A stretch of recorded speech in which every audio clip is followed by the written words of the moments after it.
reached Empress of Oracle, where we tune into all things the divine. And I'm so honored to have Geraldine Oresco here today. It reminds me of something you said about how the yogis drank poison and they were totally okay. And that kind of brings me to, I've had 3 jabs as somebody who works in the public sector. And the last one was kind of almost a traumatic experience. And there was a lot of anxiety and just like feeling like this loss of control of reality. And I'm just wondering how that plays into that for other people, because I've done actually a meditation about how to heal from the jab and how to kind of like bring your spirit guides and then take a healing and then be on both sides of the healing.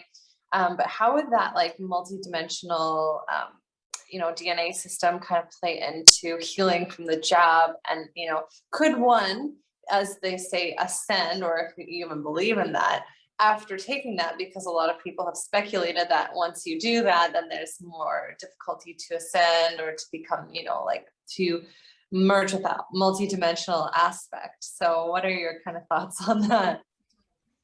Not at all, not at all. And why do I say this? Because I can see the multidimensional body, first of all. So I see very clearly what's happening in the body when things like this occur.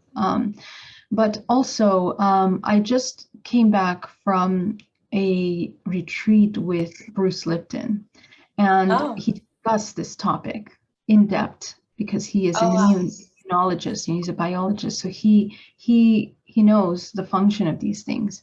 And so, of course, this question was asked, and his response was that, what it's doing to the body essentially could potentially end up, just to cut the story short, because don't ask me for the science. I couldn't be able to tell you step by step.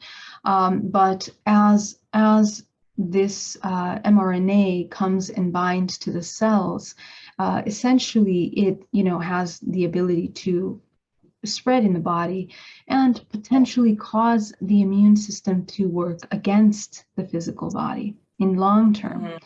So this is what he was explaining, but essentially, as we know, what is important is your belief system, your mind over your body.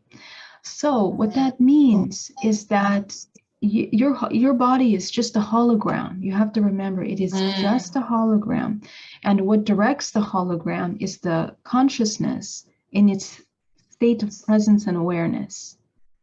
Okay, if you're in the past, if you're in the future thinking, oh, I'm going to get sick, or you're in the past fearing things, or you're not even in your body. The majority of us are not in our body because we're afraid. We're afraid of getting sick. We're afraid of, what's happening to us. We're afraid of the J, all these things. You're just not in your body. And therefore, your body is not aware. And therefore, it becomes a host to all kinds of things.